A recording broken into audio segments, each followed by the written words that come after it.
eta zein jakinarazi dizu larro bizen dela? Galarazi dizun zuhaitzeko fruitua janan duzu? Gizonak erantzun, laguntzat eman didazun emakumeak eskaini dit fruitua, eta jan egin du. Orduan, Jaiko jaunak esan zion emakumeari, zer egin duzu? Emakumeak erantzun, sugeak engainatu nau eta jan egin du. Orduan, Jaiko jaunak esan zion sugeari, hori egin dualako, madarikatua izango haiz abere guztien eta pasapiztia guztien artean.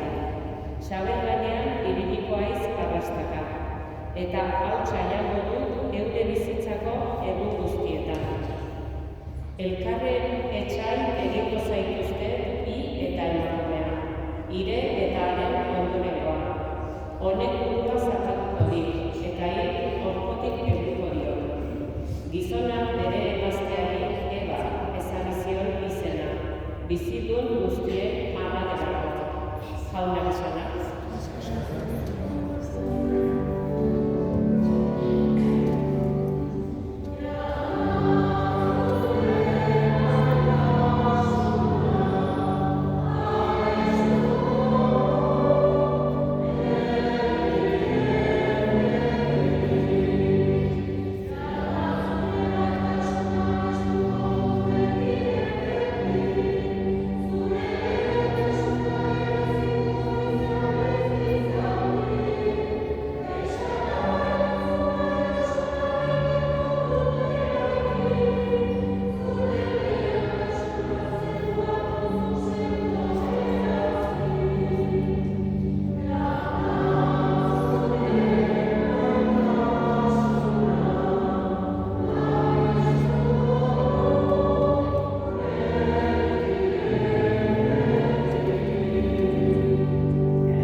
Jauna zuekin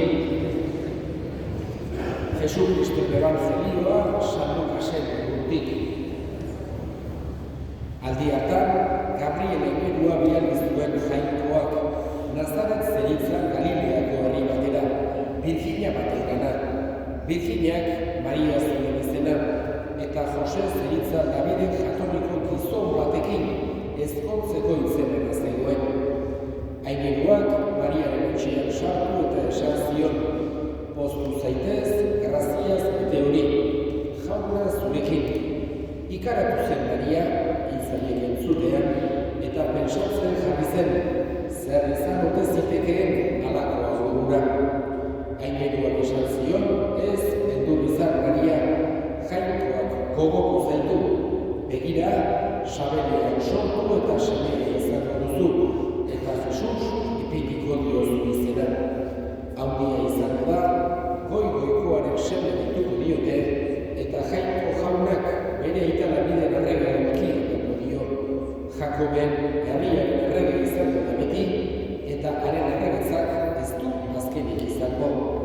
Mariak esan zion ingeruari, nola gerta daiteke hori, ez bainaiz inongo gizonekin bizi. Aingeruak erantzun zion, Espiritu Santua jaitsiko da zugana, eta goikoaren indarrak bere itzalpean hartuko zaitu. Horregatik, zugandik jaioko dena, santua izango da, eta jainkoaren seme dituko diote. Ara, Elisabet, zure aimea ere haur dago bere zaharrean, eta 6 hilabeteko dago agorra omen zena. Jainkoarentzat ez baita ezer ezinik. Mariako joan, ona hemen jaunaren mirabea, gertabekit zuk diozun bezala, eta ingeruak utzi egin zuen. Jaunak esanak.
Oso, autobusan, abendualdeko bigarren igandea da, baino adipenean ere Ama Birjina sortzeaz garbiaren festamentuan. Eta liturgian gertatzen da, bi momentu importante festa egunean gertatzen direlarik, batzutan bat bestearen gainetik jartzen da. Eta hemen gure emizuan behintzat, apezpikoak erabat zuen, Ama Birjina sortzeaz garbiaren festa abendualdeko bigarren igandearen gainetik jartzea. Dauken garrantziarengatik, eta baita ere nik esan duke abendualdiarekin oso bat datorrelako gaurko festamendua. Abendualdian batez ere ditugu bi eredu nagusi, bi protagonista, bi pertsonei protagonista bezala. Bata Ama Birjina eta bestea Joan Bataiatzailean. Baina bietan, esan genezake, abendualdia modurik sakonenean bizitu zuena Ama Birjina izan zen. Bere erraietan, bere xalonean, Jesus eraman baizuen eta berak eduki zuen ilusioa, itxaropena, poza, desioa, Jesus ikusteko ez daiteke beste inorenarekin konparatu. Beti Ama Birjina beti da eredu, baino abendualdian oso modu berezian. Horregatik, gaurko festamendu honek badu esan nahi sakona eta Elizak beste festamendu batzuk, batez ere gara liturgiko esan genezake importanteenetetik kendu izan ditu edo egunez aldatu. Ama Birjina sortzez garbiaren ez mantendu du abenduaren 8an. Hain zuzen ere, Elizak proklamatutako dogma bat ospatuz. 19. mendean, 1854 urtean, Pio IX proklamatu zuen fedeko dogma bezala, hau da, kristal guztiok sinistu beharreko egia bezala, Ama Birjina jatorrizko pekaturik gabe sortu izan zela. Guri bataioan markatzen zaigu jatorrizko pekatua, jainkoak lehenagotik hortaz libratu nahi izan zuela bere ama izango zen. Ez zuela izan du jatorrizko pekaturik. Proklamatu zuen momentua, esan genezake oso momentu berezia izan du zela. Guk aita santua,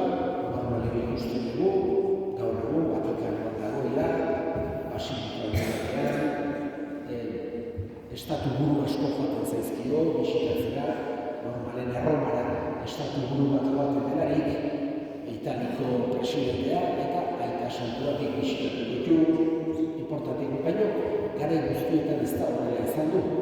Eta Pio IX oso momentu komplikatuak tokatu zitzaizkion. Garai hartan, Italiko batasuna gauzatzen ari zen, eta alderdi ezberdinak ikuspegi ezberdinak zen. Bazaude batzuk, aita santuarekin bat eginik, batasun hori gauzatu nahi zutenak.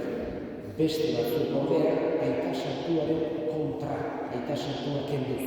Pentsatu behar dugu garai hartan, Estado pontifizioak, gaur egun Vatikan egia, oso txikia da, txikia. Erroman barrunen dago eta oso puska txikia dugu. Hor basilika, txitxo batzuk, gero dago moratmenik bezala, eta gero oso bat, eta beste ez da hori gana arrazi batzuk barrunen sartuta.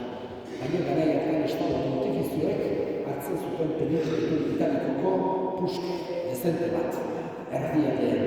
Horregatik, batzuk nahi zuten aita santuaren kontra Italiko batasun hori gauzatu. Eta momentu komplikatu baten, arriskuan ikusi zuen bere burua eta Pio IX alde egin behar izan zuen Erromatik. Eta Italiko hegoaldean zegoen erreinuak, Napoli eta bi Sizilietako erreinuak onartu zuen. Eta gaetan egon zen aita santua, baina oso momentu ahunean. Esan genezake, Elizaren ahunezia, aita santua, desanekatua, eta momentu hortan erabaki zuen dogma antolatzea.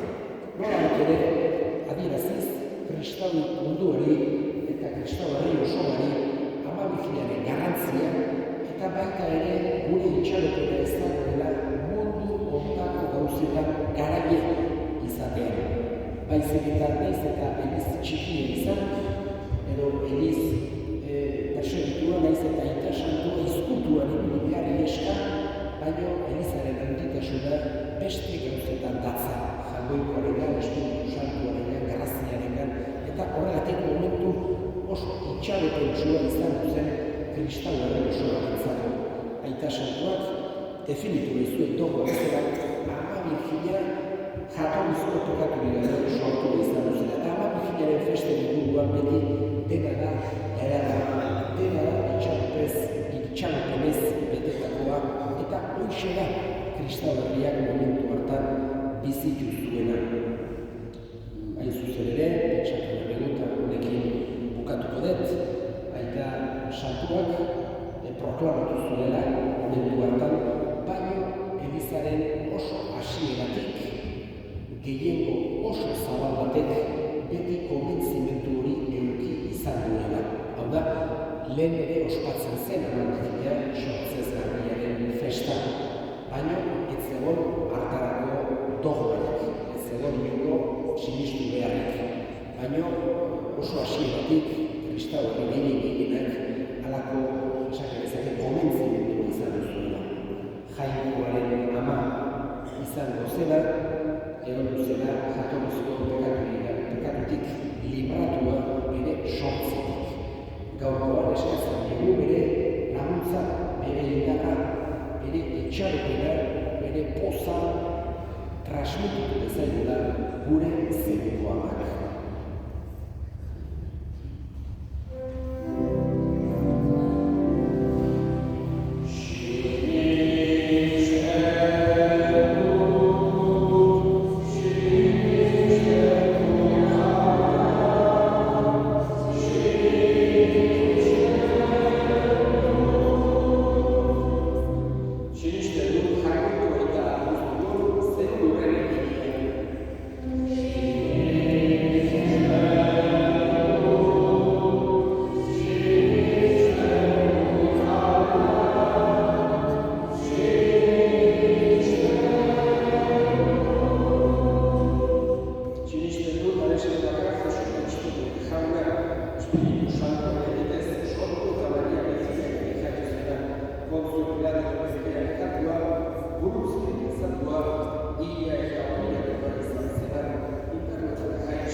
Joshua akawa